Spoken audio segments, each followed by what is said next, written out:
الحمد لله رب العالمين الرحمن الرحيم مالك يوم الدين إياك نعبد وإياك نستعين اهدنا الصراط المستقيم صراط الذين أنعمت عليهم غير المغضوب عليهم ولا الضالين. يا أيها الذين آمنوا أنفقوا من طيبات ما كسبتم ومما أخرجنا لكم من الأرض ولا تيمموا الخبيث منه تنفقون ولستم بآخذه إلا أن تغمضوا فيه واعلموا أن الله غني حميد. الشيطان يعيدكم الفقر ويأمركم بالفحشاء والله يعيدكم مغفرة منه وفضلا والله واسع عليم.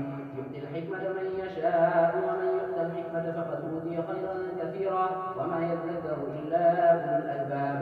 وما أنفقتم من نفقة أو نذرتم من نذر فإن الله يعلمه وما للظالمين من أنصار. إن تبدوا الصدقات فنعما هي وإن تخفوها وتؤتوها الفقراء فهو خير لكم ويكفر عنكم من سيئاتكم والله بما تعملون خبير.